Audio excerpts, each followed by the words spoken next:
Ooh, look at that awesome animation. Awesome spiders. I feel sorry for arachnophobes who play fantasy RPGs because there are always lovingly detailed giant spiders. I know you're probably saying, what, these aren't giant spiders? Well, they are compared to real spiders. Now, do you notice that smashy door? They are quite often are smashy doors. In this room hold a number of desperate Korthos villagers. Yes, there quite often are smashy doors in DDO, and some of them have strength requirements before you can smash them. Oh, that's happened because he's got some cultists open the gate, but that's handy because that gets me there. So.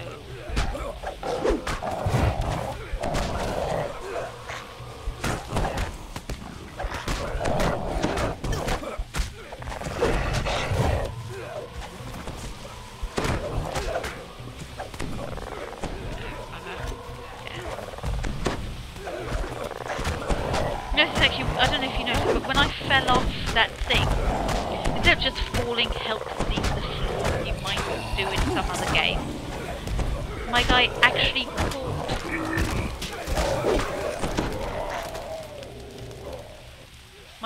caught hold of the edge and saved himself, which is quite handy. So if you don't quite make a jump, your guy will grab it, the thing, whatever you're jumping for. Oh, yay, nothing really useful. These greater earth essences are used for the crafting system, which we're not going to go into with Rodney. Not because it's okay as far as MMO crafting systems go. It's just, you know, slightly grind-tastic, and I'm already doing it on another character. The other thing is, notice this is the first quest that really introduces optional sub-quests in it. In this case, rescuing villagers for the first step.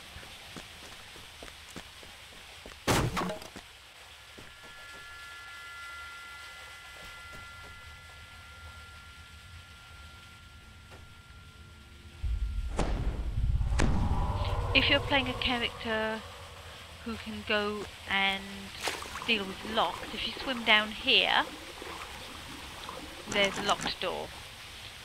These levers just open the things. These just open those? They open something. I don't know if it was something useful. I thought they just opened the grills down there, but they probably messed around with the doors up top too.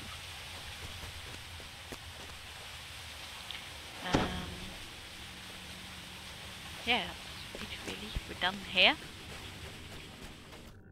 The other optional in this quest, apart from saving the villagers, is to kill a skeleton mage. It triggers in your quest thing when you're about down there somewhere, and is kind of hard to find and a bit annoying to get to because of the jumping puzzle.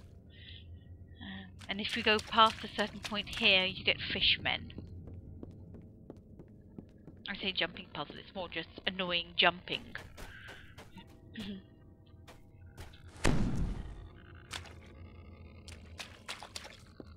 La-di-da. Right, basically you have to jump across these beams, and then when you get to the end, which I'll cut to, there's a skeleton mage. There, see, grabbing hold of the ledge. I could have cast a spell to help me make the jumps, but that would require having planned ahead, which I'm not terribly good at, to be fair. Right, now we get here and put to rest the skeleton mage. Here he is. He's an arcane skeleton. I've never really been sure what this big green glow around him does. It doesn't match any spells that PCs can use.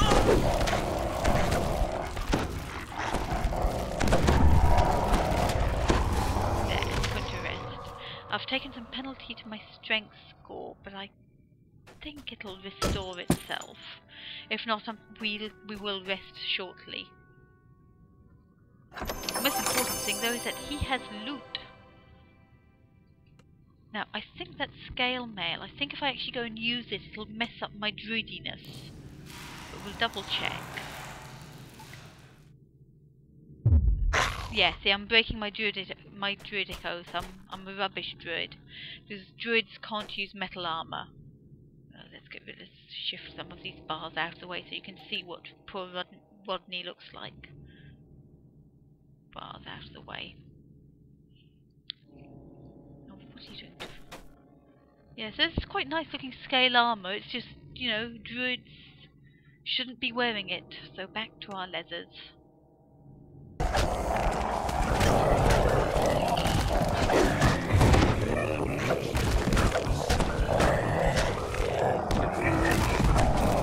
Just kind of waiting here, letting them come to us, fighting them on our patch.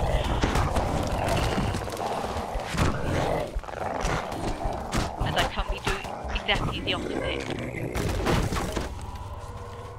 One thing that's an important survival tip in DDO is you should rarely, if you see monsters, it's always better to try and get them to come to you than it is to go to them. You know, just why I'm a bit concerned that I don't seem to be proficient with any ranged weapons. I'll probably look at getting a wand at some point.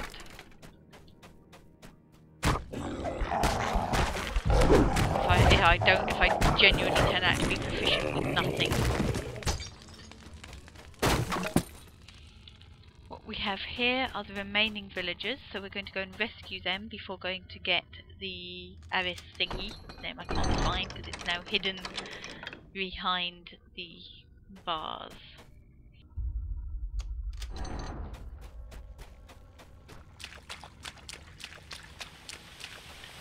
And some guy in a dress, a named mage of mine, fighting us on the water, which means my spells aren't good. Actually, getting my spells to go anywhere useful is difficult. Down.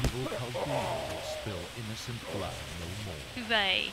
Excuse me, miss. I've got to get the loot first. Boring. Oh, she's in a sacrificing pot. Or maybe they're just going to weigh her. Maybe it's insert prisoner here, get zombies there. Who knows? Tell her she's free to go.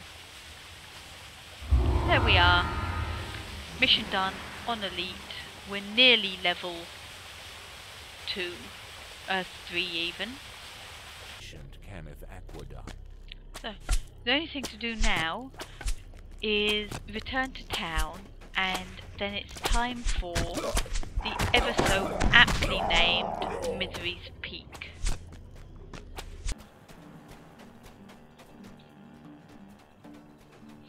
Okay, I just think I'll talk a bit about the quest rewards for this guy. They're one half, if you just hover over one, they're one half of a set reward, and you get the other half when you finish Korthos.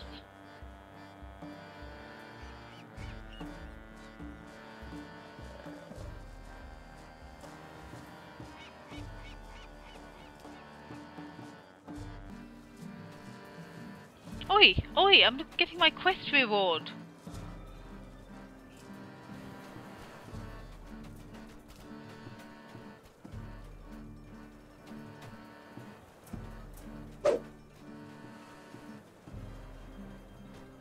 Really? This guy is called Sefer Yindan Adolf Hitler? Really? No! That's ridiculous. I mean, you know.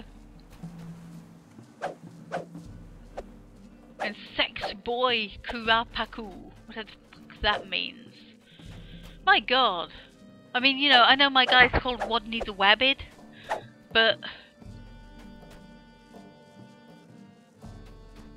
You know, it's not the most serious of names, but at least I'm not Adolf Hitler. The fuck? Okay, Boolean the Warforged, I quite like that one. Okay, so... And I still haven't picked my quest reward. Let's go for these, because striding is good, tumblers is good. And I'll get a +2 bonus to hit when I get them all. Get the other bit. We're healed up. We've got everything.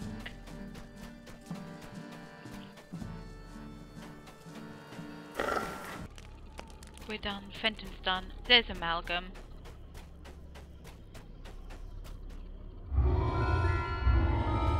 And of course, notice Amalgam isn't joining us on the quest. He knows Misery's Peak. He knows he doesn't want to be here. As I said, this dungeon isn't particularly hard. It's just incredibly fucking boring. So I'll probably show you a bit of it. Show you the one interesting A room bone-chilling breeze and emanates from the the end. mouth of